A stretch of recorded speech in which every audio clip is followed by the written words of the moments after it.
तो I hope gravitational force आपको मैंने पूरा बता दिया था, ग्रेविटेशनल फोर्स, ठीक है। और ग्रेविटेशनल फोर्स में किसी भी प्रकार का आपको दिक्कत नहीं होना चाहिए, ठीक है। तो आप मुझे ये बताइए, ग्रेविटेशनल फोर्स के बारे में आपको मैंने बोला होगा कि ये हमेशा दो मास के बीच में लगता है, याद है? यस हाँ, ये हमेशा दो मास के बीच में लगता है। नेचर में ये रिपल्सिव होता है कि अट्रैक्टिव होता है? अट्रैक्टिव। अट्रैक्टिव हमेशा, ये ध्यान रखिए, नेचर में ये हमेशा अट्रैक्टिव होता है। ओके, अच्छा ये फोर्स निकालने का तरीका क्या था? Gm1 m2 बाय इन दोनों के बीच का सेपरेशन, इसका स्क्वायर। ये ऑलरेडी मैंने बता रखा है, इन सभी चीजों में आपको दिक्कत नहीं होना चाहिए, ठीक है। और अर्थ पे जो हम निकालते हैं ग्रेविटेशनल फोर्स, वो क्या होता है? mg होता है। कितना होता है बोलो? mg। और वो हमेशा किधर? वर्टिकली। वर्टिकली किस तरफ? अर्थ के सरफेस की तरफ। क्लियर है बोलो? Yes sir. ये होना चाहिए, इसके अलावा तो कुछ इसमें खास है नहीं। अब आपको मैं 2 मिनट का समय दूंगा लेके, ठीक है। जल्दी से एक बार पीछे का कॉपी देख लीजिए। किन्हीं बच्चों को कोई डाउट है, कुछ पूछना है तो पूछ लीजिए, अदरवाइज हम अपने अगले पड़ाव यानी इलेक्ट्रोमैग्नेटिक फोर्स पर आएंगे, ठीक है। एक बार जल्दी से कॉपी देखो प्लीज सभी लोग, टाइम वेस्ट नहीं करना, जल्दी देखो कॉपी।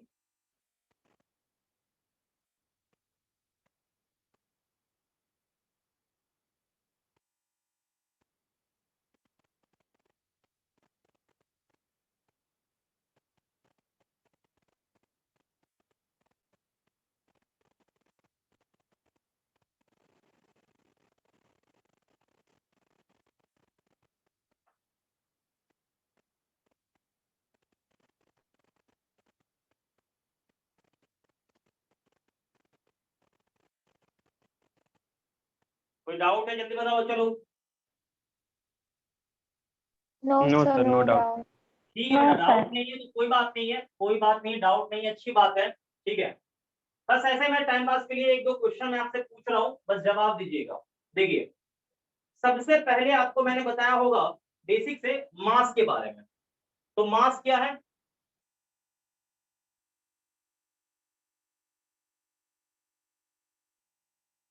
कोई बच्चा अमाउंट बोलेगा? Of inertia. Amount of inertia. देखो, इनर्शिया है, ठीक है, इनर्शिया बोल दोगे है, लेकिन मैं पूछूं इनर्शिया क्या है, तो फिर यहाँ थोड़ा कंफ्यूजन हो सकता है, ठीक है। तो ध्यान से जरा समझिएगा, एक लाइन और मैं बोल देता हूं आपको। जैसे बता मुझे, दो बॉडी लिया मैंने, दो, एक का मास बहुत ज्यादा है और एक का मास कम है, तो मैं उसे मोशन में लाना चाहता हूं, ठीक है। दो बॉडी है, अब एग्जांपल मैं आपको देके समझाता हूं, थोड़ा शांत होकर सुनिएगा सही। जैसे मान लो यहाँ पर एक ये बॉडी है, ये इसका मास लार्ज मास है, लार्ज मास, ठीक। और एक दूसरा बॉडी है, ये इसका मास कम है, यानी लाइटर बॉडी, लाइटर बॉडी मतलब हल्का है ये, ठीक। और ये लार्ज इसका है, इसको मतलब हम लोग बोलेंगे हैवी बॉडी, हैवी बॉडी। शब्द को समझते चलिएगा, क्लियर हो जाएगा।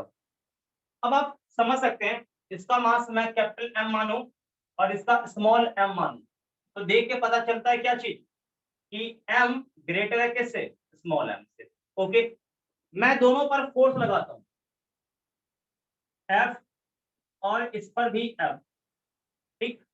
अब बताइए किस बॉडी का मोशन इजीली चेंज हो जाएगा? लाइटर बॉडी का। Lighter body. लाइटर का या हैवियर का? लाइटर का। लाइटर का। लाइटर बॉडी का क्या होगा? लाइटर बॉडी का मोशन इजीली चेंज हो जाएगा। क्यों चेंज होगा? कारण है कि देखो, इनर्शिया यानी मास यहाँ पर एक फैक्टर रहता है, सुनिएगा सही से। जिसका इनर्शिया कम होगा उसके मोशन को उतना ही जल्दी आप चेंज कर सकते हैं, जिसका इनर्शिया ज्यादा होगा उसके मोशन को चेंज करना भी थोड़ा मुश्किल होगा मेरे लिए। सभी लोग समझ पा रहे होंगे यदि मैं क्लियर कर रहा हूं ये, तो आप समझिए इस बात को, क्योंकि ये ज्यादा मुश्किल आपके लिए नहीं होना चाहिए, ठीक है। यानी आप ये समझिए कि मैं मास को समझाऊं या इनर्शिया को समझाऊं, तो ऐसे भी आप कह सकते हैं कि मास किसी बॉडी का, आप मान लो कि भाई ये एक फिजिकल क्वांटिटी एक्चुअल में, ये एक प्रॉपर्टी है, ठीक है। अब क्या है ना कि जिसके वजह से ट्रांसलेशन मोशन में, क्योंकि ये मोशन कैसा है बच्चों, स्लाइडिंग। कौन सा मोशन? स्लाइडिंग। हाँ, देखिए एक चीज मैं आपको बताता हूँ, इस चैप्टर में केवल हम ट्रांसलेशन मोशन पढ़ेंगे। मैं लिख भी देता हूँ यहाँ पर, in this section only study change in translational motion। ये ध्यान रखिएगा बेटा, ट्रांसलेशन मोशन को आप क्या कह दो, लीनियर मोशन कह दो, स्लाइडिंग मोशन कह लो, ये तीनों एक ही शब्द है या अलग अलग है? देखो बात को समझो मैं क्या कह रहा हूं, यहां लिखा हुआ है ट्रांसलेशनल मोशन, तो ट्रांसलेशन मोशन हो, ट्रांसलेट कर रहा है, सीधा चल रहा है, या मैं कह दूं स्लाइडिंग मोशन है, खिसक रहा है, ठीक। लीनियर मोशन है, एक ही स्ट्रेट लाइन में चल रहा है। ये सारे एक ही शब्द हैं या अलग अलग शब्द हैं? सेम। देखो शब्द अलग अलग है, शब्द अलग है लेकिन मतलब सब एक ही दे रहा है, ठीक है। तो चाहो तो ट्रांसलेशन मोशन को बेटा आप क्या कह सकते हो, क्या कह सकते हो, लीनियर मोशन, ध्यान से सुनते चलो, या चाहो तो इसे ही क्या कह सकते हो, क्या कह सकते हो, बोलो, स्लाइडिंग मोशन। Sliding motion. हाँ, खिसकने वाला स्लाइडिंग मोशन। ये एक ही शब्द है, ये अलग अलग नहीं है, ये ध्यान रखिएगा। तो अपने को इस चैप्टर में केवल इसी मोशन के बारे में पढ़ना है। क्या अपने को ये रोटेशन वगैरह ये मोशन पढ़ना है क्या इस सेक्शन में? No sir. नहीं नहीं, बिल्कुल मैं पहले बता रहा हूं नहीं, क्योंकि उसका कंसेप्ट ही बड़ा डिफरेंट कंसेप्ट है, वो यहां पर पढ़ना नहीं है। अब आपको मैं बता दूं, जैसे मैं आपको पढ़ाऊंगा सर्कुलर मोशन, ठीक। तो सर्कुलर मोशन भी इसी से एक तरह से रिलेटेड है, लेकिन एक अलग वो चैप्टर ही हो जाता है। लेकिन जब अंत में जब मैं पढ़ाऊंगा, आपको मैंने लिखा भी था रिजिड बॉडी डायनेमिक्स या रोटेशनल मोशन, तो रोटेशनल मोशन एक चैप्टर ही अलग हो जाता है, उसका कहानी बिल्कुल डिफरेंट हो जाता है। ये बात को समझिएगा सही से जो मैं कह रहा हूं, क्योंकि ये बहुत इंपॉर्टेंट है। तो इस चैप्टर में अपने को केवल पढ़ना है लीनियर मोशन, आप कह लीजिए स्लाइडिंग मोशन या ट्रांसलेशन मोशन, इसी के बारे में जो चेंजिंग होगा इसी के बारे में स्टडी हम करेंगे, ये आपको पता रहना चाहिए, ठीक है। किसी बच्चे को नहीं मालूम है तो ये जान लीजिए, ठीक। और हम यहाँ पर चर्चा कर रहे हैं किसके बारे में, मास के बारे में। देखिए ये छोटे छोटे डेफिनेशन आपको किताबों में नहीं मिलने वाला है, क्योंकि ये सब लोग अंडरस्टैंडिंग हम करके चलते हैं कि भाई ये बच्चे को मास क्या होता है, मास पता होगा, वेट क्या, ये छोटी छोटी चीज पता होगा, ये सब चीज। लेकिन मैं ये मान के चल रहा हूँ आपको नहीं आ रहा, ठीक है, तो नहीं आ रहा है तो भाई सीखना है ये चीज, ठीक है। तो सबसे पहले यहाँ समझिए मास क्या होता है। तो यहाँ पर मैं आपको ऐसा समझाऊं, देखिए यहाँ एक इनर्शिया के कंपेयर से पता चल जाएगा, यानी यहाँ से मालूम चला भाई कि इसके मोशन को आप आसानी से चेंज नहीं कर सकते हैं, लेकिन इसके मोशन को आप आसानी से चेंज कर सकते हैं। इसका मतलब इसका इनर्शिया ज्यादा है, इसका इनर्शिया क्या है, कम है। तो क्या बोलोगे, मास क्या है, इट इज प्रॉपर्टी, बोल लो property of a body by which हाँ भाई मैंने क्या लिखा है यहाँ, ध्यान से पढ़ते चलना, देखो ध्यान से पढ़ते चलना अच्छे से, नहीं तो गड़बड़ कर दोगे, अच्छे से देखो। It is property of a body by विच, यानी जिसके वजह से या जिसके वजह से ये अपोज करता है, बाय विच अपोज, ठीक, और रजिस्ट चेंज इन कौन सा मोशन बेटा, जल्दी बोल दे मुझे। Translation motion. ट्रांसलेशनल मोशन, ध्यान रखिएगा। अब समझिए यहाँ पर, तो यहाँ से मेरे हिसाब से मास का डेफिनेशन आपको समझ में आ गया होगा, ठीक है। शांत होकर सुनिए और सही से समझिए, मैं फिर से रिपीट करता हूँ। देखिए it is property of a body, मतलब ये क्या है, किसी बॉडी, वस्तु, मास जो भी है, इसका ये गुण है, मास किसी बॉडी का गुण है। जैसे चार्ज भी एक तरह से बॉडी का क्या है, प्रॉपर्टी है। आगे चल के पढ़ाऊंगा मैं ये, लेकिन चार्ज भी फिजिकल क्वांटिटी है, मास भी प्रॉपर्टी है, लेकिन ये एक फिजिकल क्वांटिटी है। बस माइंड को समझिएगा, माइंड में सेट एकदम रहना चाहिए मैं क्या बोलना चाह रहा हूँ, ठीक है।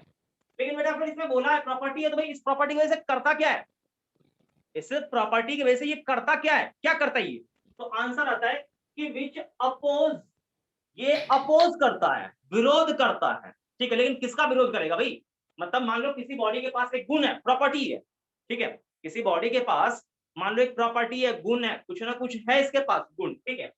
जिस गुण के कारण यानी जिस गुण के वजह से ये अपोज करता है, विरोध करता है, किसका विरोध करता है, चेंज इन ट्रांसलेशन मोशन। मतलब यहां से कुछ आपके साथ समझ में आ रहा हो तो मैं एक बार फिर से रिपीट कर रहा हूं। देखिए मैंने ये बोला कि मास किसी बॉडी का एक प्रॉपर्टी है, एक गुण है, जिसके कारण से उस बॉडी में ट्रांसलेशन मोशन में जो भी बदलाव होता है, जो भी परिवर्तन होता है, उसका ये विरोध करता है। क्या बच्चा लोग ये बहुत अच्छे से आपको समझ में आया नहीं आया, बोलो Yes, क्लियर है, बोलो। Yes, अब आपको sir. यहाँ हाँ अब आपको साइड में एक चीज मैं लिखता हूँ, शौक नहीं होना है, सुनना है, सही से देखिए। Mass is a physical quantity,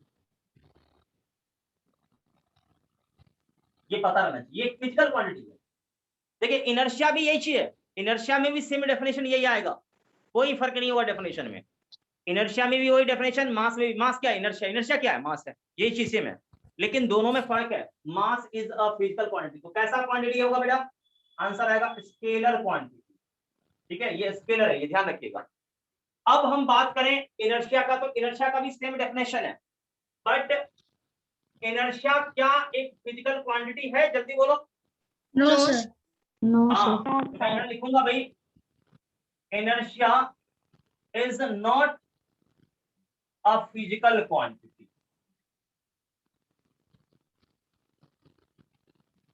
ये आपको बस पता रहना चाहिए, ठीक। छोटा छोटा देखो डेफिनेशन वगैरह है, लेकिन मैं आपसे उम्मीद करता हूं कि दोबारा आप कभी इसमें गड़बड़ नहीं करेंगे। क्या बच्चों, मैं इतना उम्मीद आपसे मैं कर सकता हूं, जल्दी बोलो। Yes, sir. Yes, sir. Yes, sir. एकदम देखो मैंने एकदम अच्छे से यहाँ पर क्लियरली सारे चीज को मैंने मेंशन कर दिया, एक एक चीज, गड़बड़ आप कुछ भी मत करना नोट करने में भी, ठीक है। आप देख लीजिए बोर्ड पे मैंने जितना छाप रखा है, एकदम आपके माइंड में सेट पूरा फिट बैठ गया है, या मुझे फिर से इसको समझाना होगा, जवाब Yes, नहीं sir. आ रहा Clear है. Yes, sir. आपको मैं Yes, 1 मिनट का sir, समय दे clear रहा हूँ। हाँ बेटा ठीक है ठीक है ठीक है, ओके। आपको 1 मिनट का समय दे रहा हूँ, आप अपना माइक ऑफ कर लीजिए और जल्दी से इसको क्विकली नोट कर लीजिए, टाइम वेस्ट नहीं करना बेटा, जल्दी से नोट करो।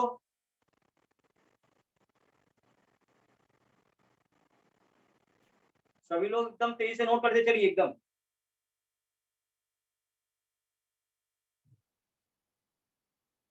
सर हो गया। हाँ ठीक है, Yes, सभी लोग sir. करो, सभी लोग नोट करो, सभी लोग।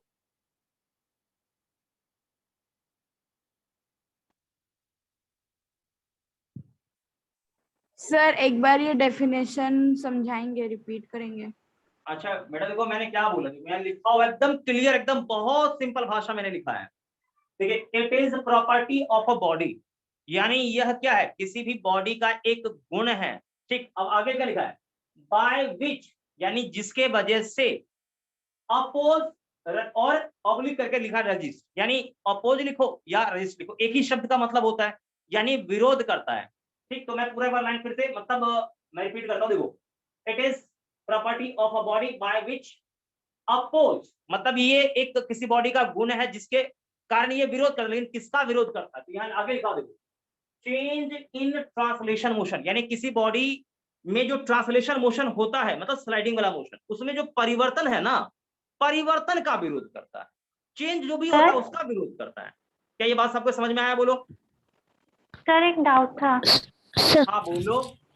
सर तो ये सिर्फ ट्रांसलेशनल मोशन को ही अपोज करता है, और कोई मोशन को नहीं अपोज करता? देखो एक बात मैं बताता हूँ, जब और कोई मोशन आएगा ना बेटा, और कोई मोशन आएगा, देखो ट्रांसलेशन के अलावा एक ही मोशन आता है, रोटेटरी मोशन, ठीक है।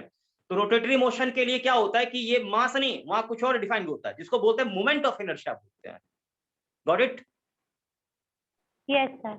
हाँ ये देखो ये जो मैं मास बोला ना, मैंने मास केवल किसके लिए डिफाइन किया है, कौन से मोशन के लिए, केवल और केवल एक ही मोशन। आप दिमाग पे जोर डालो, कौन सा मोशन, ट्रांसलेशनल मोशन। ट्रांसलेशन। लेकिन कल को मान लो ट्रांसलेशन मोशन। हाँ बेटा ठीक है, लेकिन कल को मान लो ट्रांसलेशन मोशन के अलावा मोशन आ गया, कौन सा, रोटेटरी मोशन आ गया, ठीक। तो रोटेटरी मोशन के लिए ये डेफिनेशन चलेगा? No sir. बोलो, उसमें जो चेंज होगा उसमें कौन अपोज करता है? वहां आता है answer moment of inertia, inertia का मोमेंट वो आता है।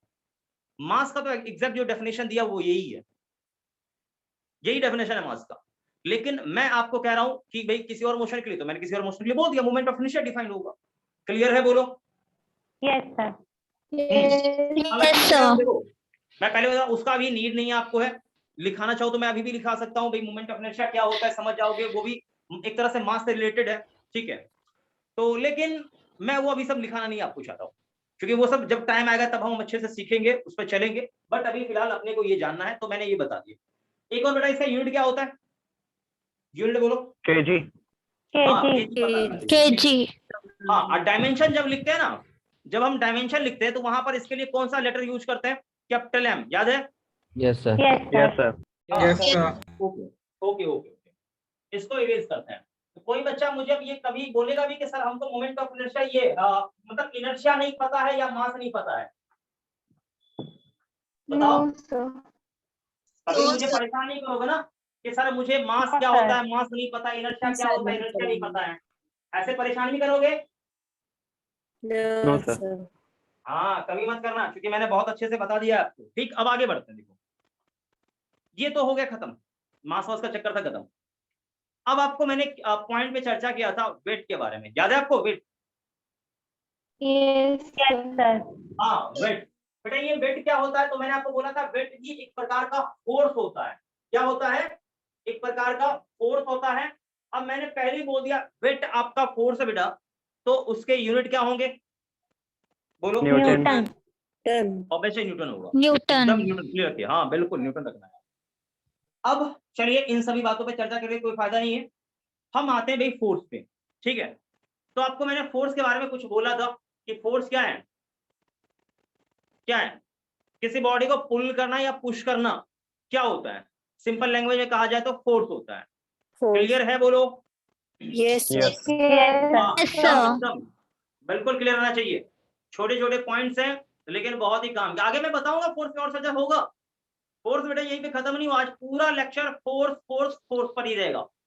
पूरा लेक्चर मैं फोर्स के बारे में चर्चा करूंगा। कल से हो सकता है तो आपका समझ लो कि न्यूटन का जो भी लॉज वगैरह है वो स्टार्ट हो जाएगा, कल से स्टार्ट होगा। लेकिन अभी अपने को बिल्कुल एकदम फाउंडेशन चीज तैयार करना है, बिल्कुल बेसिक चीज तैयार करना है। बेसिक क्लियर, काम खत्म। बेसिक क्लियर नहीं तो फिर दिक्कत है, इसलिए बेसिक चीजों पे अभी हम वर्क कर रहे हैं। तो चलिए, फंडामेंटल फोर्स आपको मैंने बोला था बेटा कितने टाइप के होते हैं? 4 टाइप के होते हैं। कितने टाइप के? 4। जिसमें सबसे पहले हमने ग्रेविटेशनल फोर्स का चर्चा कर लिया था, ओके।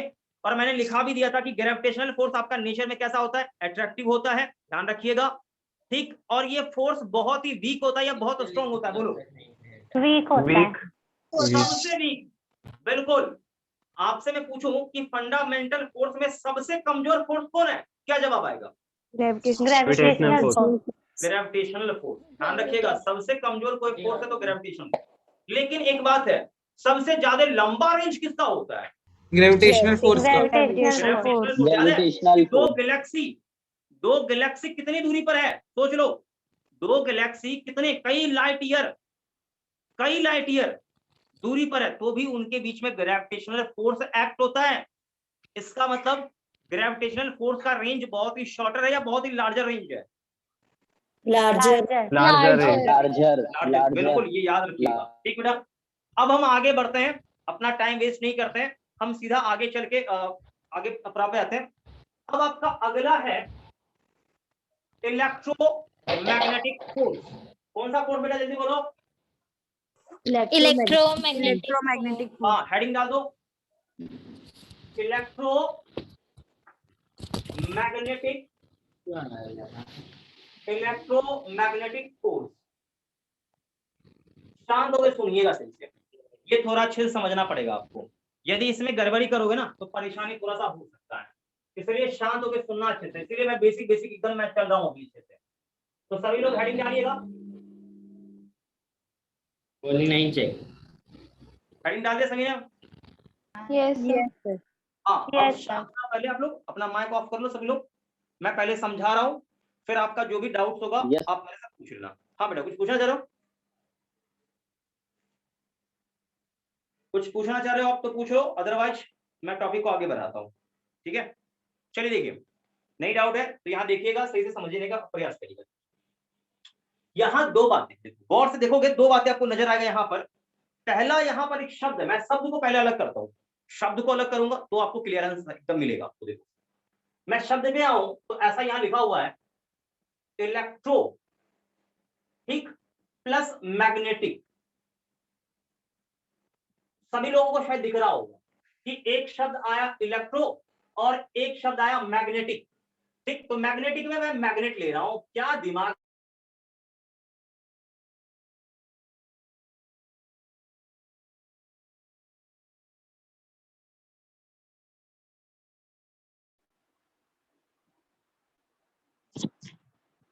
सर वीडियो अटक गया।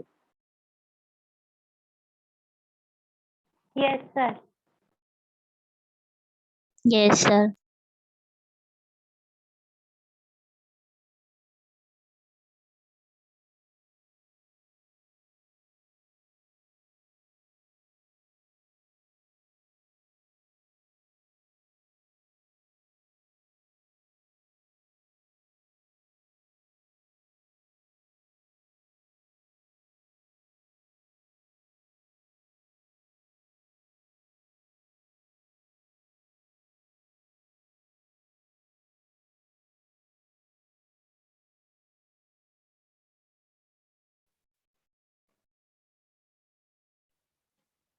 अच्छा, ऑडियो वीडियो में दिक्कत हो रहा है क्या बेटा?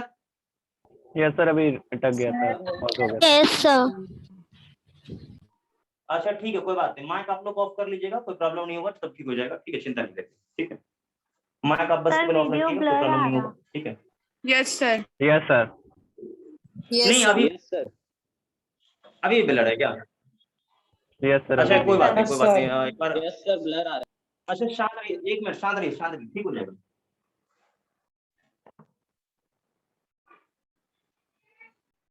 अब बेटा अभी क्लियर है, बोलो चकाचक एकदम। Yes, Yes, sir. sir. Okay, रहने दो, शांत होकर बस यहाँ देखो, क्लियर हो जाएगा। देखो यहाँ पर सबसे पहले बेटा मुझे ये बताओ कि इलेक्ट्रो का मीनिंग मैंने क्या बोला। सभी लोग पहले माइक अपना ऑफ रखेंगे, अब यहाँ बस केवल समझेंगे। देखिए इलेक्ट्रो का मीनिंग क्या होता है, जल्दी बोलो। सर वो Charge. miss हो गया था। चार्ज, ठीक। अच्छा, मैग्नेट को तो सब जान रहा होगा, मैग्नेट का तो मैग्नेट ही होता है। ठीक है, पहला तो एक होता है, देखो मैग्नेट आप कैसे बना सकते हो। देखो चार्ज तो सबको पता होगा, ठीक, मैग्नेट कैसे बना सकते हो। एक तो भाई स्ट्राइंग अपना मैग्नेट आएगा, ठीक, लेकिन मैग्नेट एक तरह से और भी क्रिएट किया जा सकता है। कैसे क्रिएट किया जा सकता है, आप 12th क्लास में पढ़ेंगे। किसके वजह से? आंसर आता है मूविंग चार्ज के वजह से, मूविंग चार्ज के वजह से। शांत होकर सुनिएगा अच्छे से, मैं बार बार बोल रहा हूं बेटा, आप माइक अपना ऑफ रखो, बढ़िया रहेगा, नहीं तो बाद में रिकॉर्डिंग देखने में आपको दिक्कत होगा। देखिए सबसे पहले हमें चर्चा करना था इलेक्ट्रोमैग्नेटिक फोर्स पे, तो मैंने इसे समझाने का प्रयास किया। उसमें मैंने बोला कि बेटा इलेक्ट्रो का मीनिंग क्या होता है, तो देखोगे तो आता है वो चार्ज। चार्ज होता है इसका मीनिंग, एकदम माइंड में सेट कर लीजिए। जैसे आप 12th में जब जाएंगे तो वहां पढ़ेंगे इलेक्ट्रोस्टैटिक। इलेक्ट्रो माने चार्ज, स्टैटिक माने रुका हुआ, मतलब आपको स्टडी क्या करना है, रेस्ट चार्ज के बारे में। ये समझिए बात को, ये एकदम छोटा छोटा चीज है, बस समझना आपको है। ठीक है, अब यहां देखिए मैग्नेट, तो भाई मैग्नेट क्या होता है, एक तो भाई मैग्नेट होता है, आपने देखा होगा काला काला जो स्पीकर वगैरह में लगा होता है, एक वो होता है। एक तरह से मैग्नेट हम और बना सकते हैं, ठीक, कैसे बना सकते हैं, आंसर आता है मूविंग चार्ज के वजह से भी आप मैग्नेट बना सकते हैं।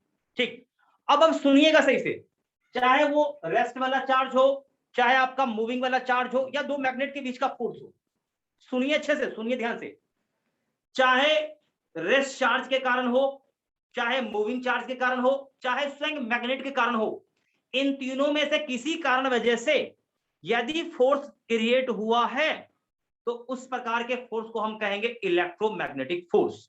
क्या समझाया मैंने आपको, जल्दी बताओ, कोई बच्चा मुझे बोलना चाहे तो।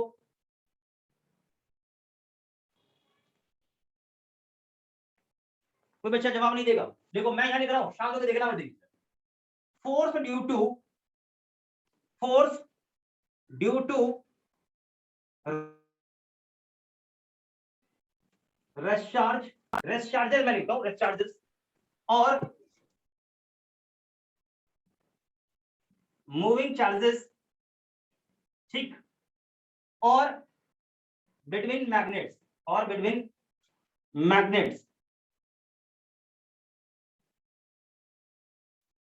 known as electromagnetic force. Electromagnetic force.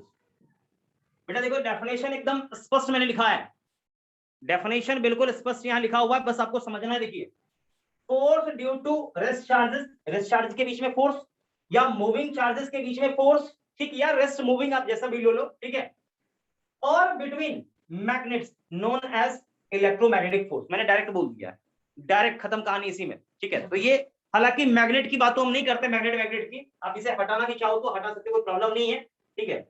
तो यहाँ पे इस प्रकार के हम फोर्स को क्या कहेंगे, इलेक्ट्रोमैग्नेटिक फोर्स कहेंगे।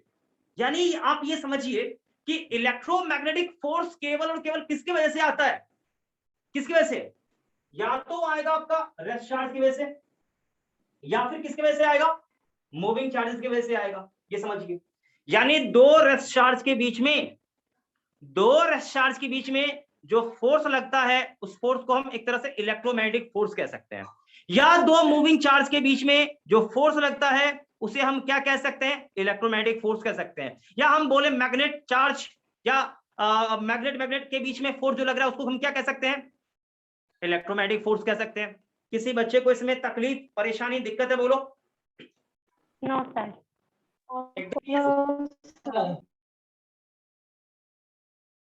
बेटा डेफिनेशन स्पष्ट है, बोलो। Yes. पहले आप इसे नोट कर लो, ठीक है। मतलब ये समझ में आया कि पहला वाला जो फोर्स था कौन सा, ग्रेविटेशनल, वो मास के कारण। अच्छा, ये वाला किसके कारण, पहले क्लियर, इलेक्ट्रो माने चार्ज के वजह से। समझ में आया कि नहीं आया, बोलो। Yes, sir. मास के कारण ग्रेविटेशनल फोर्स, चार्ज के कारण कौन सा फोर्स, Electromagnetic force. हाँ बिल्कुल, ध्यान रखिएगा, सभी लोग ध्यान रखिएगा।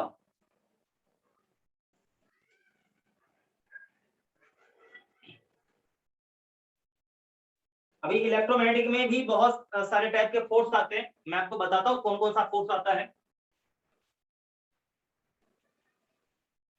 इलेक्ट्रोमैग्नेटिक फोर्स में भी बहुत सारे टाइप के फोर्स अब आते हैं, फंडामेंटल फोर्स है ये, इसमें भी बहुत सारे टाइप के फोर्स आते हैं।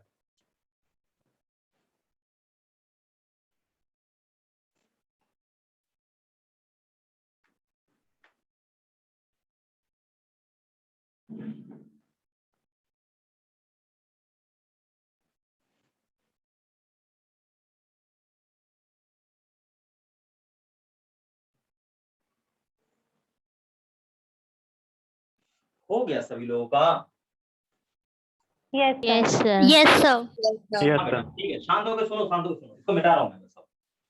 अब आपको इसमें और डिटेल से और आपको जानकारी मैं दूंगा, देखिए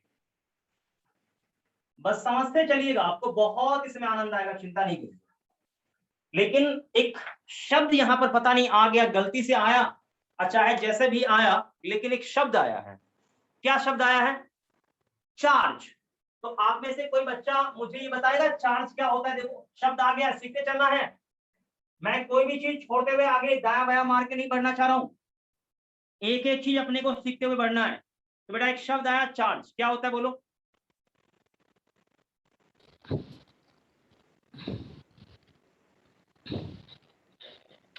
कोई बच्चा बोलेगा Moving electrons. गलत बात, इलेक्ट्रॉन अपने आप में ही चार्ज है। यही चीज कहता हूं ना कि छोटा छोटा कभी चीज होता है ना, परेशान करता है, ये कुछ नहीं है। चार्ज का डेफिनेशन इसका कोई औकात नहीं, कुछ भी नहीं है। लेकिन आज आपको नहीं पता है, कोई बात नहीं है, लेकिन अगले क्लास में पूछूंगा, आप जरूर जवाब देंगे। मैंने याद करो, मैंने कुछ बोला था जब मैं मास का डेफिनेशन लिखा रहा था, मैंने बोला मास बॉडी का प्रॉपर्टी, चार्ज बॉडी का प्रॉपर्टी, ये दोनों बॉडी के गुण है, प्रॉपर्टी है। नहीं समझा? Property of body होगा charge. हाँ ठीक है, तो मैं वही लिखा था ना, चार्ज इज, डेफिनेशन लिख रहा हूं, charge is a property of a body by which it shows electromagnetism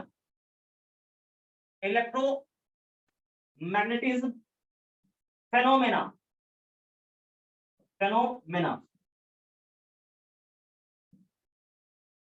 चलिए क्या लिखा है डेफिनेशन, कोई बच्चा एकदम देखो पढ़ नहीं सकता है तो मैं एक बार बोल रहा हूं, देखो चार्ज किसी बॉडी का एक गुण है जिसके वजह से, बाय विच, ठीक है, जिसके वजह से इट शोज इलेक्ट्रोमैग्नेटिज्म फेनोमेना, यानी विद्युत चुंबकीय इलेक्ट्रोमैग्नेटिक फेनोमेना दिखाता है। वही इलेक्ट्रोमैग्नेटिक फेनोमेना क्या है मैं आपको दिखाता हूं। जैसे देखो, जैसे यहां मान लीजिए चार्ज आपका रेस्ट में रखा हुआ है, ठीक है, तो अभी आप नहीं जान रहे, आगे चल के पढ़ेंगे, मैं बस जो बोल रहा हूं आप मान लो ऐसा होता है, आगे सारा चीज का कारण बताया जाएगा।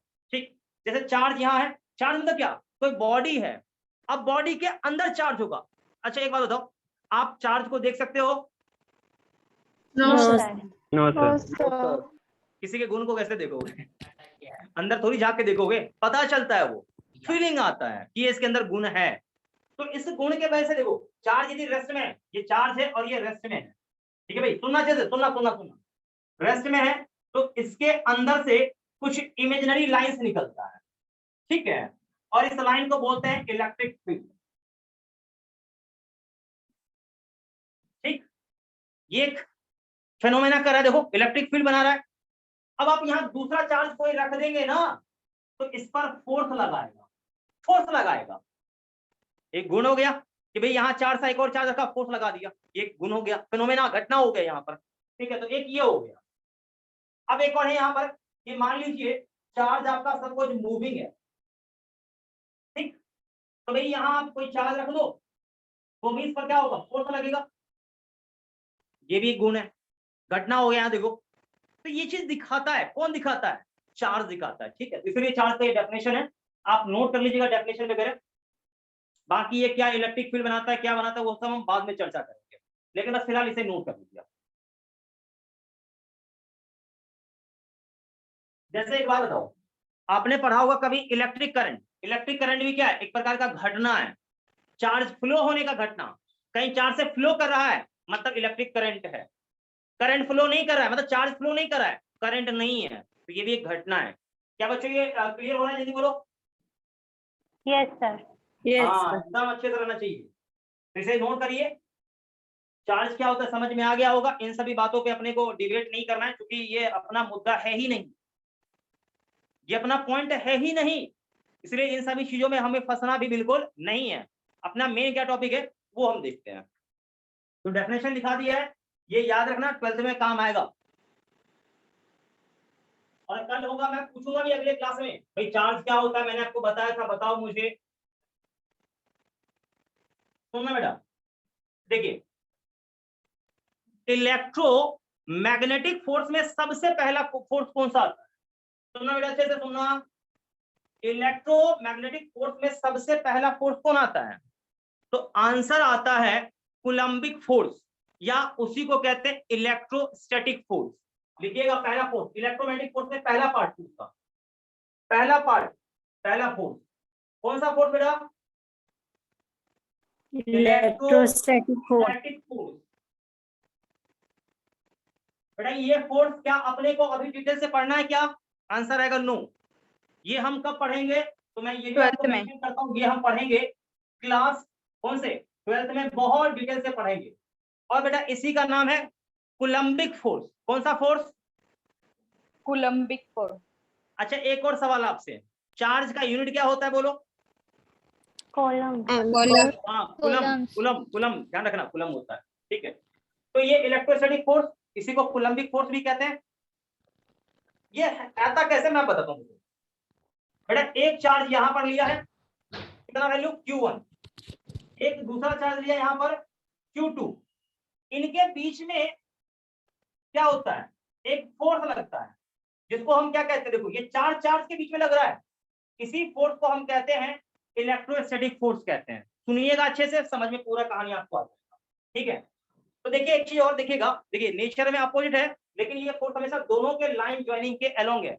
जैसे था ना वो ग्रेविटेशनल फोर्स कि दोनों के लाइन ज्वाइनिंग के अलोंग इक्वल एंड अपोजिट, वैसे यहाँ भी। तो ये दोनों नेचर में क्या था, सेम था, इसलिए ऐसा हो गया। लेकिन कल को क्या हो जाएगा कि एक मान लीजिए माइनस है और एक यहाँ क्या है प्लस वाला है, तो फोर्स का नेचर बदल जाएगा, ऐसा हो जाएगा। यानी इक्वल एंड अपोजिट अभी भी है, लेकिन ये अट्रैक्टिव है, ये रिपल्सिव है। क्या बच्चा लोग ये दोनों में अंतर समझ में आया, बोलो। Yes sir. Yes sir. इसका मतलब चार्ज कितने टाइप के होते हैं, जल्दी बोलो। दो। दो। एक पॉजिटिव और एक नेगेटिव, याद रहेगा या लिखा दूं? Yes sir. यस सर, याद रहेगा। सर हाँ याद रहेगा, ठीक है। अच्छा, मास के भी इसी तरह से टाइप होते हैं कि एक नेगेटिव मास एक positive mass? No no sir. No mass sir. में नहीं होता, मास में नहीं होता है, केवल चार्ज में, ध्यान रखना। बट अब यहाँ पर इन दोनों के बीच का सेपरेशन मैं बोल दूं आर है, तो ये फोर्स का वैल्यू क्या होगा? तो आंसर आएगा के कांस्टेंट Q1 Q2, जैसे था ना M1 M2, इसी तरह Q1 Q2 बाय ये सेपरेशन R का स्क्वायर। क्या बच्चा लोग ये पहले की तरह है, जल्दी बोलो। Yes sir. अब कोई बच्चा बोल ही रहा है, रिस्पॉन्स अच्छा नहीं दे रहा है, देखो बेटा ये फोर्स पहले के तरह ही है, जैसे आपने दिमाग लगाया होगा कहां पे, ग्रेविटेशनल फोर्स पे। बेटा मुझे ये बताओ ग्रेविटेशनल फोर्स क्या था, G(m1 m2 अपॉन R का स्क्वायर। एग्जैक्टली बेटा वही देखो, के कांस्टेंट जैसे G कांस्टेंट, Q1 मतलब ये प्रॉपर्टी जैसे M था ना यहाँ, ये वही चीज, ये Q2 मतलब ये इसका M2 और अपॉन वो R square same as it is. कि बेटा ये समझ में आपको आ रहा है या दिमाग से बाउंस कर रहा है? यस सर, आ रहा है समझ। आ रहा है, ठीक है बेटा, ठीक है ठीक है। तो ये हो गया, ये ध्यान रखिएगा। अब आपको मैं के का वैल्यू भी लिख देता हूँ। के का वैल्यू एक्चुअल में होता है 9 × 10⁻9 होता है, ठीक, नोट कर लीजिए सभी लोग।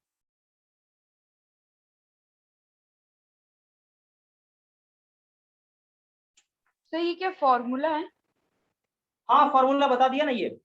और ये सारे चीज देखो अपने को पढ़ना कहाँ है, क्लास 12 में पढ़ना, लेकिन फिर भी मैं आपको बता देता हूँ कि बाय मिस्टेक एक दो सवाल मैं गलती से कभी आपको दे दूं लेके, इसलिए मैंने बता दिया। लेकिन ये पढ़ने का अभी आवश्यकता है क्या, बोलो? No sir. कोई नीड नहीं, बस ऐसे बता रहा हूँ। तो मैं बस ये इलेक्ट्रोमैग्नेटिक फोर्स ऐसा होता है बताता निकल जाता, लेकिन आपको थोड़ा सा मैं और डिटेल से जानकारी दे रहा हूँ लेके, ताकि कोई कहीं आप ऐसा आ भी जाए तो आपको दिक्कत नहीं हो। बाकी तो मुझे लग रहा है कि इलेक्ट्रोस्टैटिक फोर्स और ग्रेविटेशनल फोर्स में दोनों में बहुत सिमिलरिटी होता है, आपको मिल गया होगा ये जानकारी। क्या बच्चों, नहीं लग रहा है ऐसा क्या? Yes sir. हाँ चलिएगा, इसको मिटा रहा हूँ बेटा, मिटाऊं? Yes sir. Yes sir. हाँ चलो चलो, ठीक है ठीक है ठीक है, आगे बढ़ते हैं आगे बढ़ते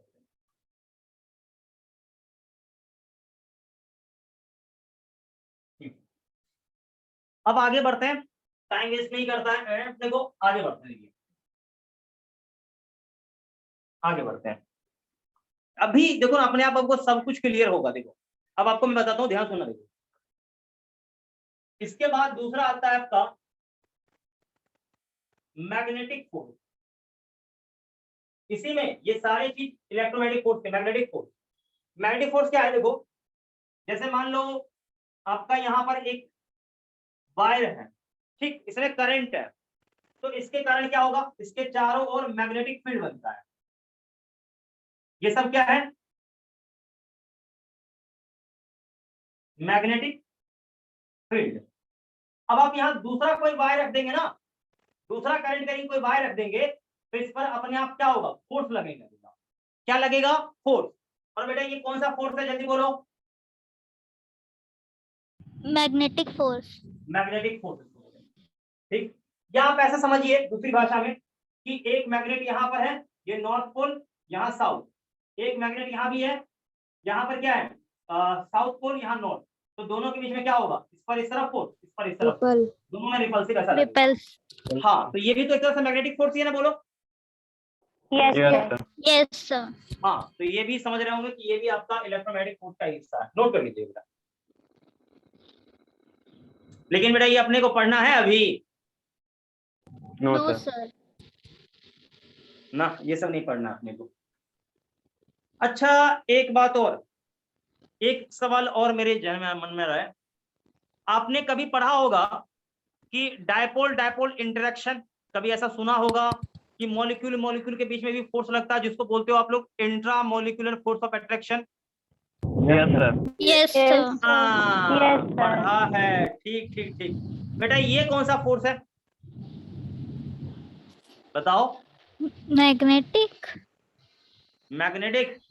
बेटा ये भी एक टाइप जैसे हुआ ना इलेक्ट्रोस्टैटिक मैग्नेटिक हुआ, उसी टाइप से इंट्रामोलिकुलर फोर्स ऑफ अट्रैक्शन होता है, जो कि किसका पार्ट है? इलेक्ट्रोमैग्नेटिक फोर्स का पार्ट है, और वो भी चार्ज वजह से ही आया है ना, कि भाई डायपोल डायपोल चार्ज जैसा कुछ बना, वो नहीं समझ में आया क्या? यस सर, आगे सर। हाँ, तो बेटा अगला लिखो फोर्स, आप अगला लिखो फोर्स। सर पर वो चीज हम लोग नहीं पढ़े थे। क्या बेटा? नहीं सर, मैं क्या कह रहा हूँ? सर वो डाइपोल वाला हम लोग नहीं पढ़ा है। अच्छा नहीं सर पढ़ा, हम लोग भी नहीं पढ़े हैं। अच्छा नहीं पढ़ा है, कोई बात नहीं बेटा, मैं बता रहा हूँ ना, अभी सिखा रहा हूँ ना, ना देखो, मुझे बताओ कि कोई भी आप मॉलिक्यूल लेते हो, मॉलिक्यूल आपस में चिपका हुआ रहता है, क्यों चिपका हुआ रहता है? आपने इतना जरूर पढ़ा होगा, इसमें ना नुकुर तो कर ही नहीं, तो आपने बेसिक जरूर पढ़ा होगा कि बहुत सारे मॉलिक्यूल आपस में बंधा हुआ रहता है, चिपका हुआ रहता है, कैसे, क्यों, कैसे, how? Force of attraction. Force of attraction लगता है, लेकिन उस फोर्स ऑफ अट्रैक्शन के नाम क्या है उसका? सर ये नहीं पढ़े। इंट्रामॉलिक्यूलर। अच्छा मॉलिक्यूल समझते हो? Molecule, yes sir. Yes sir. Molecule समझ रहे हो ना? मॉलिक्यूल मॉलिक्यूल आप समझ रहे होगे, मॉलिक्यूल, ठीक है। तो मॉलिक्यूल मॉलिक्यूल के बीच में ढेर सारा फोर्सेस लगता है, तभी तो एक बहुत बड़ा स्ट्रक्चर, क्रिस्टल स्ट्रक्चर बना लेता है। बताओ। Yes sir. अब वाटर में एक ही मॉलिक्यूल होता है क्या? No sir. नहीं होता, बहुत सारे होते हैं ना उसमें, बहुत सारे मॉलिक्यूल्स होते हैं, अब वो काउंट करना होता पॉसिबल नहीं है। लेकिन इतना मान लो, एक लिक्विड का मैं ड्रॉप लेता हूँ, उसमें बहुत सारे H2O के मॉलिक्यूल्स होंगे, अब वो एक साथ बंधे हुए हैं, क्यों? क्योंकि हर एक के बीच में क्या हो रहा है? फोर्स ऑफ अट्रैक्शन लग रहा है, आपस में एक दूसरे को आकर्षित कर रहा है, इसीलिए तो सब बंधा हुआ है एक जाल में, नहीं तो सब क्या होता? बिखर जाता। नहीं आया समझ में? आगे सर। मैं क्या बोल रहा हूं, देखो, ढेर सारा मॉलिक्यूल आपस में चिपक के एक साथ रहता है, कैसे एक साथ रहता है? कैसे रहता बंधा हुआ? क्योंकि उन सभी मॉलिक्यूल के बीच में फोर्स ऑफ अट्रैक्शन काम करता है, जिसकी वजह से वो आपस में चिपका हुआ रहता है, और इसी फोर्स ऑफ अट्रैक्शन का नाम होता है intra molecular force of attraction. आया नाम समझ में? सब कुछ बोलो। Yes sir. हाँ बेटा, तो आप हेडिंग डाल दो intra molecular force of attraction, electromagnetic force का अगला पार्ट है।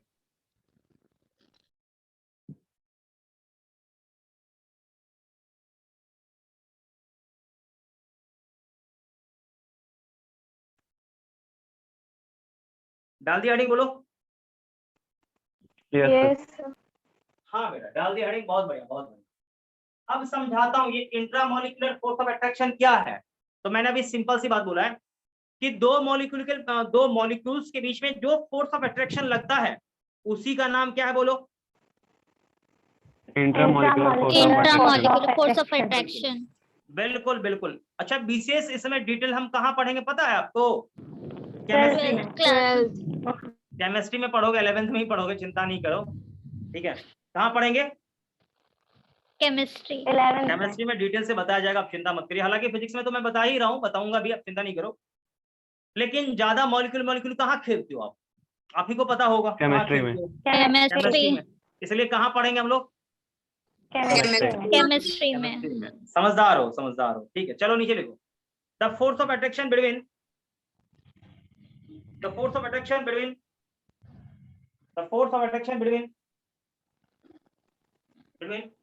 two molecules, the force of attraction between two molecules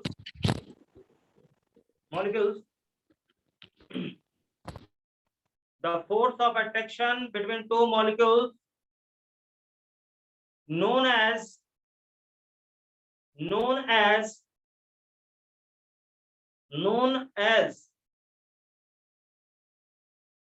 intramolecular force of attraction, known as intramolecular force of attraction. अब एक बात और बोलो, थोड़ा शॉक नहीं होना तो बोलो। यस अब ये भी दो टाइप का होता है, ये भी दो टाइप का होता है, एक होता है कोहेसिव, एक होता है एडिसिव। क्या क्या बोला? कोहेसिव एडेसिव और एडेसिव। दिखा दूं क्या ये भी? जल्दी बोलो। सर इसके टाइप्स बस लिखवा दीजिए, ज्यादा डिटेल में केमिस्ट्री में पढ़ना है। नहीं देखो, मैं पहले वो बताता हूं कि इंट्रामोलिकुलर फोर्स ऑफ अट्रैक्शन के 2 टाइप्स होते हैं, ये सब आपको मैं फिजिक्स में पढ़ाऊंगा। नीचे बस केवल लिखो, मैं लिखा देता हूं। देयर आर 2 टाइप्स ऑफ, नीचे लिख लो, there are 2 types of, there are 2 types of intramolecular force of attraction. पहला बेटा एडहेसिव,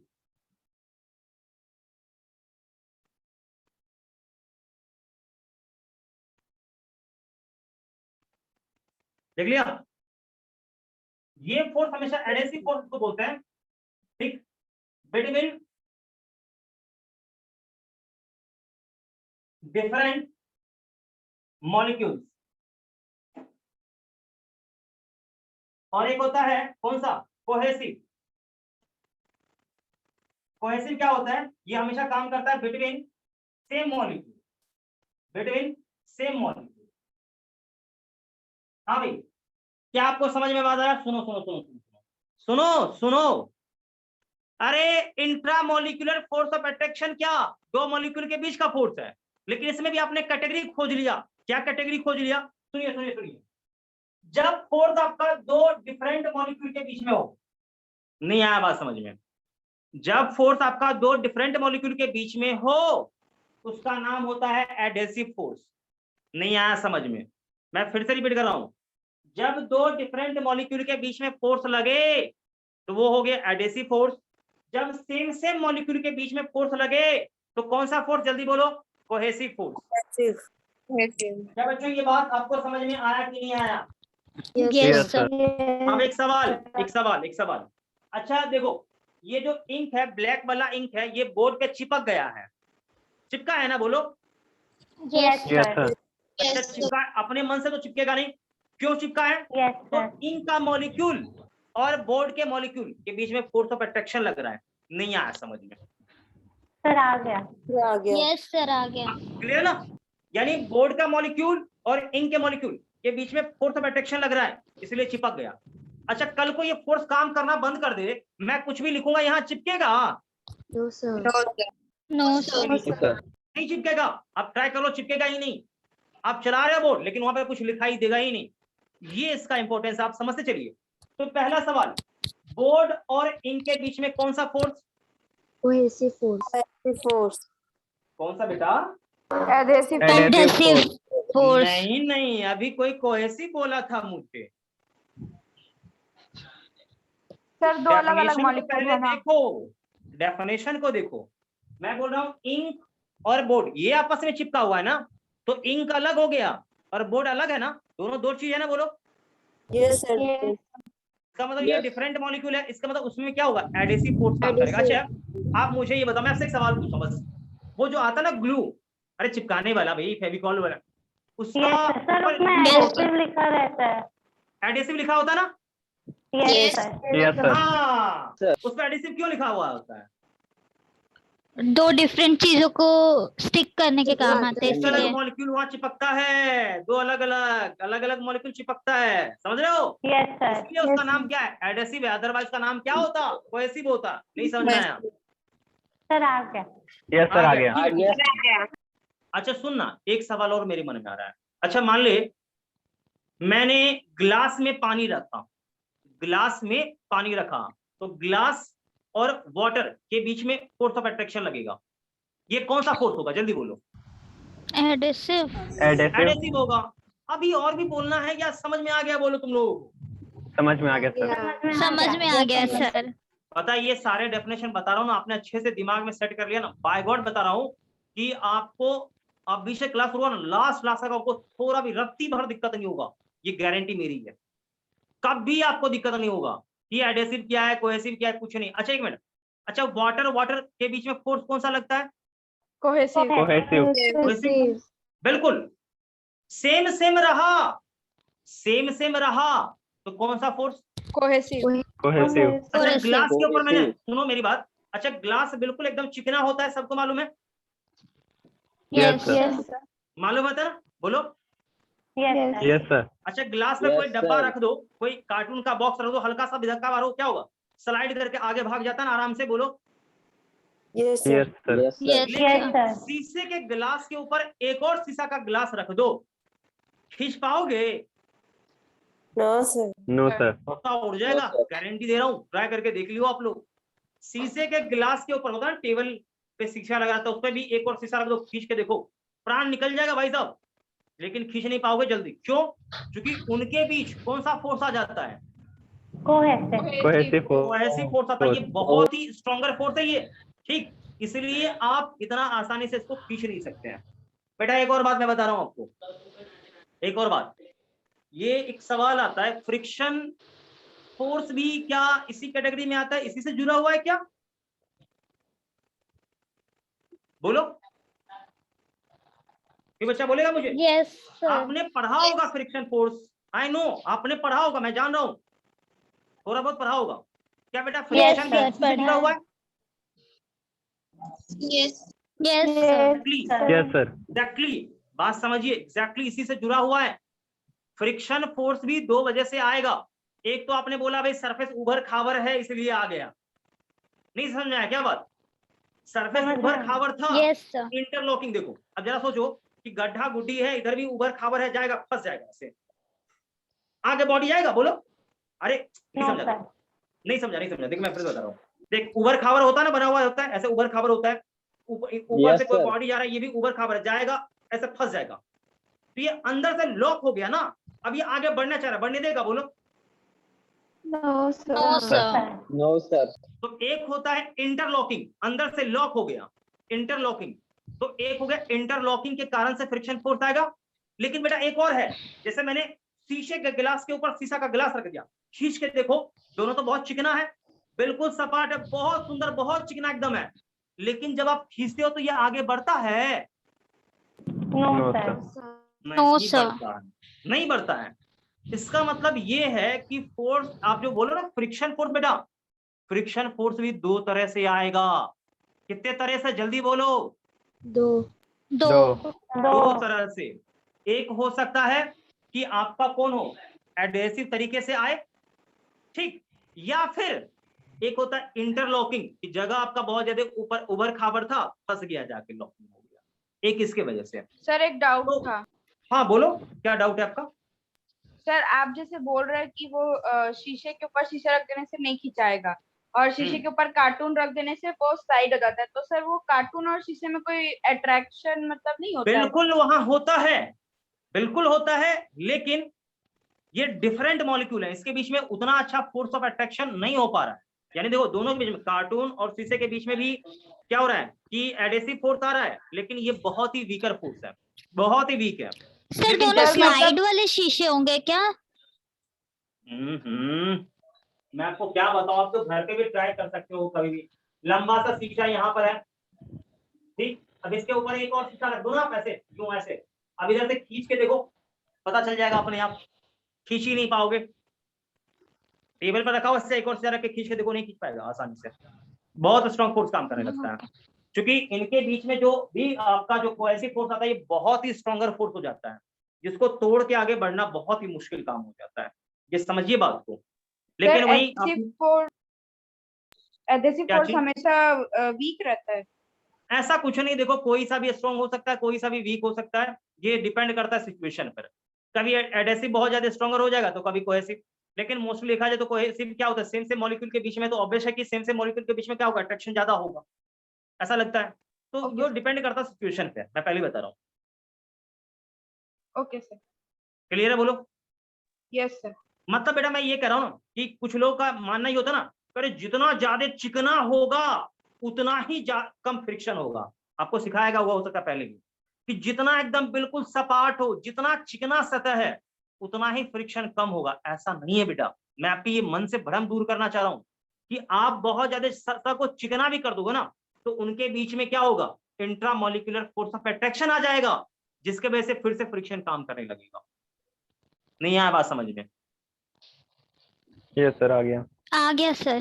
बिल्कुल बात को समझिए, नहीं तो फिर गड़बड़ हो जाएगा सारा चीज। तो बेटा एक बात आपसे मैं पूछूं, ये फ्रिक्शन फोर्स क्या है? फ्रिक्शन फोर्स क्या है बोलो? कोई बच्चा जवाब नहीं दिया। बेटा वो भी तो दो मॉलिक्यूल के बीच में के कारण ही तो आ रहा है फ्रिक्शन भी। तो फ्रिक्शन फोर्स भी एक प्रकार का क्या है, इंट्रामोलिकुलर फोर्स ऑफ अट्रैक्शन, और वो भी इलेक्ट्रोमैग्नेटिक फोर्स का हिस्सा है। बेटा आप नहीं समझ रहे हो क्या? जल्दी बताओ। Yes sir. Yes sir. चलिए नीचे लिखिए, अगला नीचे लिखना friction force.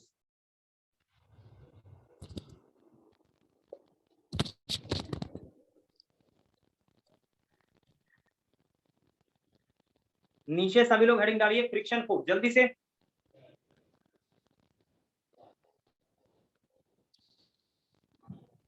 Friction force, friction force, friction force is an electromagnetic force. Friction force is an electromagnetic force. देख लिया? Yes, sir. Is an electromagnetic force, always act between two surfaces. Always act between two surfaces. तो अब मुझे ये बताओ बेटा, अब मुझे ये बताओ, अब मुझे आप ये बताओ कि मैंने आपको ये बोल दिया कि भाई फ्रिक्शन फोर्स आपका दो सरफेस के बीच में काम करता है और ये नेचर में इलेक्ट्रोमैग्नेटिक है। तो इलेक्ट्रोमैग्नेटिक में भी कौन है ये? इलेक्ट्रोमैग्नेटिक में भी ये कौन है? इंट्रामोलिकुलर फोर्स ऑफ अट्रैक्शन है बेटा। ये आपको समझ में आया है नहीं आया? जल्दी बोलो। Yes sir. Yes sir. Okay है? ओके है बोलो। Yes, yes sir. सर। हाँ, तो आज से आपको फ्रिक्शन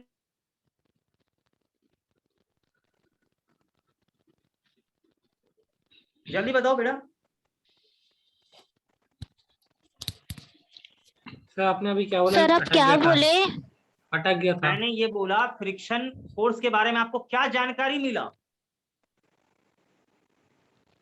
कि वो इलेक्ट्रोमैग्नेटिक सर वो मैग्नेटिक सर वो इंट्रामोलिकुलर फोर्स का पार्ट है। देखो हाँ बिल्कुल, आप कह दो इंट्रामोलिकुलर फोर्स का पार्ट है, तो इंट्रामोलिकुलर बोलते ही तुरंत कौन सा फोर्स आ जाएगा? तुरंत कौन सा आ जाएगा? इलेक्ट्रोमैग्नेटिक। तो अब देखो मैंने बोला इलेक्ट्रोमैग्नेटिक है, लेकिन इलेक्ट्रोमैग्नेटिक में भी कौन है? ये इंट्रामोलिकुलर फोर्स ऑफ अट्रैक्शन है। बिल्कुल दो सरफेस के बीच में ये लगता है। क्या ये बात आपको समझ में आ रहा है या नहीं आ रहा? बोलो। Yes, sir. Yes sir. एकदम क्लियर होना चाहिए, एकदम चकाचक क्लियर होना चाहिए, किसी प्रकार का इसमें आपको दिक्कत नहीं होना चाहिए। ओके, तो ये फ्रिक्शन आप समझ गए होंगे कि फ्रिक्शन क्या होता है। तो आंसर आता है फ्रिक्शन एक प्रकार का इंट्रामोलिकुलर फोर्स ऑफ अट्रैक्शन है, ध्यान रखिएगा, जो दो सरफेस के बीच में आता है। क्लियर बच्चा लोग? हाँ बिल्कुल बिल्कुल ध्यान रखिएगा, ठीक है। अच्छा एक और बात, जैसे मान लो एक सवाल मैं पूछता हूँ, जैसे एक बॉडी है एक बॉडी है, जब दो सरफेस कांटेक्ट में होगा तभी फ्रिक्शन आएगा या कांटेक्ट में नहीं होगा तो भी? कांटेक्ट में होगा तो। कांटेक्ट में आएगा तभी फ्रिक्शन। हाँ नीचे लिख लो, मुझे पता है भूल जाओगे। Friction force always act between two surfaces. Friction force always act between two surfaces when, यानी जब, when surfaces are in contact, are in contact.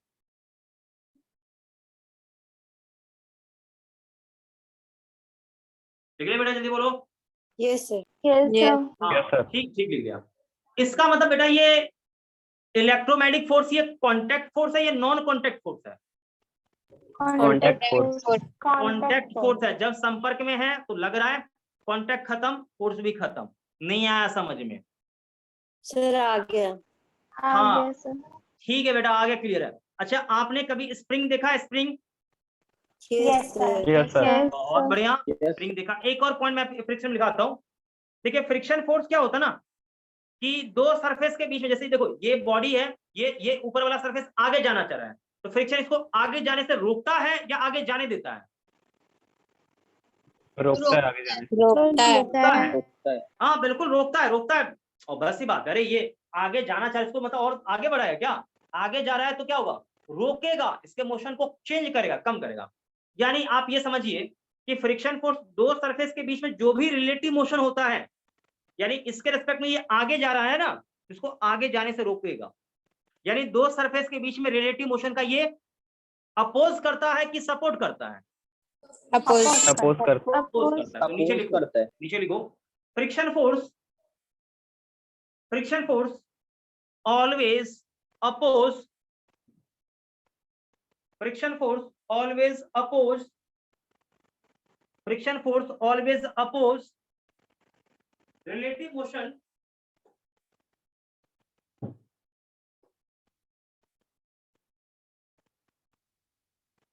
friction force always oppose relative motion between two surfaces।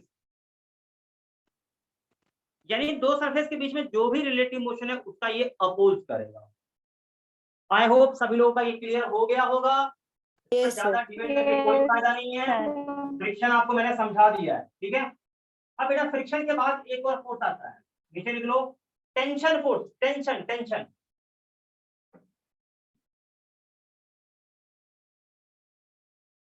मैं आगे फिर detail से पढ़ाऊंगा, आप चिंता नहीं करो, मैं तो केवल बस बता रहा हूं अभी आपको, मैं तो केवल डिटेल से अभी आपको जानकारी दे रहा हूं, लेकिन आगे मैं फ्रिक्शन एक लंबा चैप्टर पढ़ाऊंगा, टेंशन एक टॉपिक है, इसे भी मैं पढ़ाऊंगा आपको, ठीक है। नीचे लिख लो, टेंशन फोर्स। लिख लिया? हेडिंग डाल दी सभी लोगों ने? Yes yes sir. हाँ ठीक है, डाल दिया, अच्छी बात है। देखो मैं समझाता हूँ थोड़ा सा। बेटा ये एक दीवार है, आपने इसमें एक रस्सी बांध दी, अब इस एंड को खींचोगे, ये एक रस्सी है, रोप,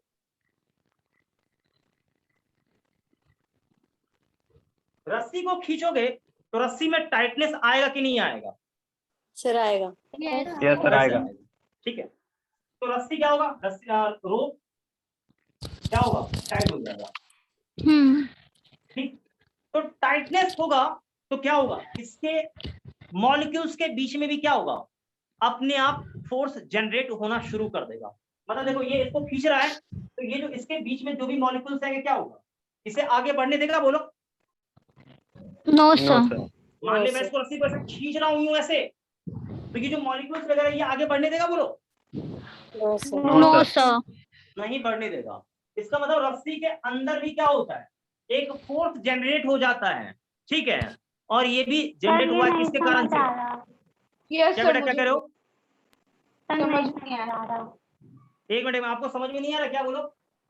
यस सर। अच्छा दिक्कत इसमें हो रहा है क्या? हाँ Yes, sir. समझ नहीं आ रहा। एक मिनट, इससे पहले का पूरा क्लियर हो गया? Yes sir. हाँ समझो, अभी लॉजिकल एकदम बात मैं कह रहा हूँ। रस्सी को आप खींचोगे तो रस्सी टाइट होगा कि लूज होगा? टाइट। सर टाइट होगा। ठीक ठीक ठीक। अच्छा उसकी जगह रबर होता तो क्या होता? उसका लेंथ भी बढ़ जाता? Yes sir. Yes sir, stretch हो जाता। हाँ, क्या ये रबर है?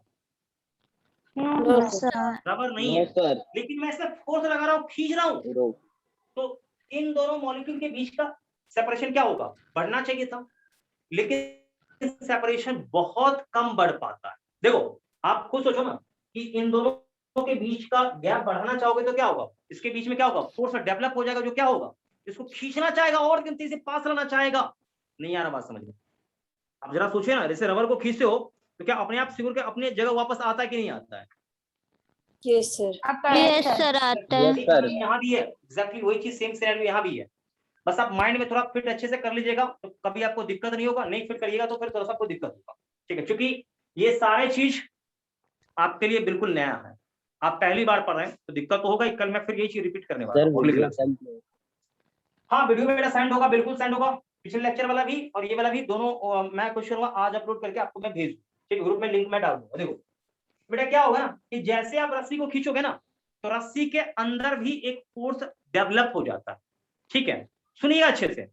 मतलब जैसे आप रस्सी को खींचते हो ना तो रस्सी के अंदर भी एक फोर्स डेवलप हो जाता है जिसे कहते हैं टेंशन फोर्स। कौन सा फोर्स कहते हैं? टेंशन। टेंशन। आप इस पॉइंट को इस तरफ खींच रहे हो लेकिन रस्सी इस पॉइंट को इस तरफ अपनी ओर खींचेगा। लग रहा है समझ में नहीं आया। इस पॉइंट को आप इधर खींचोगे, ये पॉइंट इधर भागना चाहिए था लेकिन रस्सी के बाकी मॉलिक्यूल ने इसको भागने दिया। बोलो नो सर। No sir. इसे खींच के रखा, तो जिस फोर्स से खींच रखा वो भी तो अपने आप में इलेक्ट्रोमैग्नेटिक फोर्स ही है बेटा। वो भी अपने आप में क्या है? इलेक्ट्रोमैग्नेटिक फोर्स ही है। लेकिन बस आपने इसे नाम रख दिया क्या चीज? Tension force. यानी आज से क्लियर हो जाइए कि रस्सी को जब आप खींचातानी करेंगे, रस्सी में जो भी फोर्स डेवलप होगा उस फोर्स का नाम क्या होगा? Tension force. ये कह दिया है, आप माइंड में सेट करिए। लेकिन है भी तो ये भी तो क्या है? इंटरमोलिकुलर फोर्स ऑफ अट्रैक्शन ही एक तरह से। Yes yes sir. Yes sir. Sir आगे। हाँ, मुझे बताओ फ्रिक्शन फोर्स भी एक प्रकार का इलेक्ट्रोमैग्नेटिक फोर्स ही है? Yes yes sir. Sir. Yes sir. है ठीक है ठीक है। लेकिन वो दो सरफेस के बीच में लगता है। देखो एक प्रकार से ये भी क्या है? इलेक्ट्रोमैग्नेटिक फोर्स ही है, लेकिन ये दो सरफेस के बीच में लगता है क्या? No sir. ये रस्सी के मॉलिक्यूल के बीच में लग रहा है। रस्सी को आप खींच तो आया है ये फोर्स, इसलिए इसका नाम भी थोड़ा डिफरेंट होना चाहिए। इसलिए बस डिस्टिंक्ट कर सकिए आप, अलग अलग कर सकिए, इसलिए सबका नाम दिया जा रहा है। क्या सभी इन सभी बातों से आप क्लियर है? बोलो यस यस सर। तो tension force develop in rope, लिख लो। Tension force develop in rope. Tension force develop in rope. Tension force develop in rope. बेटा ये कौन सा फोर्स है? बोलो। Tension force. Tension force. हाँ, लेकिन ये कौन सा है? इलेक्ट्रोमैग्नेटिक है या कौन सा है ये? Electromagnetic intramolecular force of. Electromagnetic में भी कौन सा? Intramolecular force of attraction. एक तरह से आपके लिए कोई दिक्कत नहीं, चकाचक एकदम है। ठीक, तो ये क्लियर है? बोलो यस सर। हाँ, चलिए क्लियर हो गया। बाकी हम इन सभी चीजों पे बाकी हम डिटेल से चर्चा करेंगे बाद में। बस फंडामेंटल बस बता रहा हूँ। तो आपसे कल को कोई पूछेगा कि भाई रस्सी को खींचेंगे, जो भी कुछ हम करेंगे, रस्सी में जो फोर्स डेवलप होगा उस फोर्स का नाम क्या होगा? Tension force. टेंशन। याद रहेगा कि भूल जाएगा? याद रहेगा। याद रहना चाहिए। अगला बेटा है लास्ट इसका पार्ट, स्प्रिंग फोर्स। कौन सा force?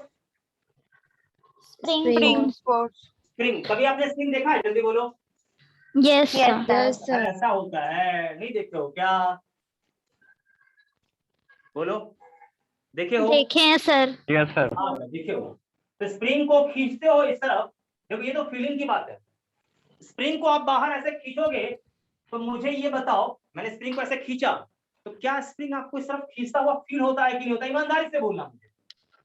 Yes sir. Yes sir. होता है या नहीं होता ये बताओ? होता है। होता है Yes, sir, सर। होता है। होता है। कंफर्म होता है या वाकई में होता है क्या? जल्दी बोलो। Yes sir. Yes sir. हाँ ठीक है, होता है, अच्छी बात है। बेटा ये एक स्प्रिंग फोर्स है, आप बस माइंड में सेट कर लीजिए। बाकी स्प्रिंग फोर्स को मैं डिटेल से बताऊंगा, आप चिंता मत करिए। जब समय आएगा तो डिटेल से स्प्रिंग फोर्स के बारे में मैं चर्चा करूंगा। इस पर कोई एकदम प्रश्न का विषय भी तो है ही नहीं, इसलिए तो मैं आपको जानकारी दे रहा हूँ। ठीक है, ठीक। अच्छा ये नेचर में कैसे बेटा?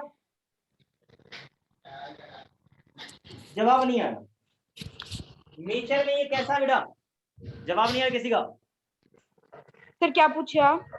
मैंने बोला ये स्प्रिंग फोर्स नेचर में कैसा फोर्स है, बस मुझे ये बताओ ना।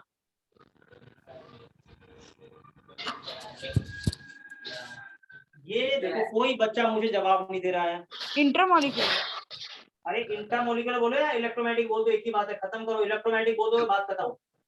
ये भी एक प्रकार का क्या है? इलेक्ट्रोमैग्नेटिक फोर्स है। क्या सभी बच्चों को क्लियर? जल्दी बोलो। Yes sir. चलिए आज आपने क्या क्या सीखा? जल्दी बोलो, क्लास को एंड करना है मुझे, जल्दी से बोलो। Electromagnetic force. बिल्कुल। ये किसके वजह से आता है? चार्ज की वजह से आता है। सिंपल माइंड में रखिए। इसके बहुत सारे पार्ट्स हैं। जैसे मैंने बोला पहला इलेक्ट्रोस्टैटिक फोर्स, अगला बोला मैग्नेटिक फोर्स, समझ से चलिएगा। अगला मैंने बोला क्या चीज? Intramolecular force of attraction. 3 part.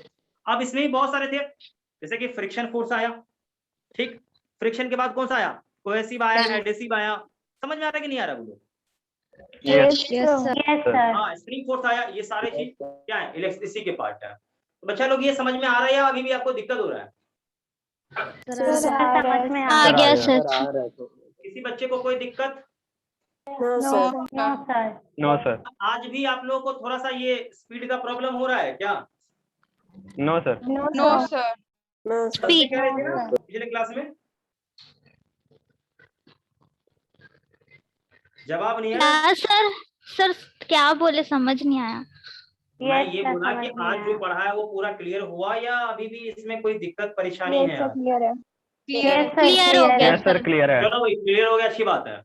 तो फिर अगली क्लास में मिलते हैं, फिर आगे का हम देखेंगे, ठीक बेटा? Okay sir, thank you Thank you, sir. sir. सबको एक बार thank you bye bye. Sir. Thank ठीक you, है बेटा, sir. सबको bye bye bye. Bye. Thank you sir. Bye बेटा, bye. Thank you, sir. Bye.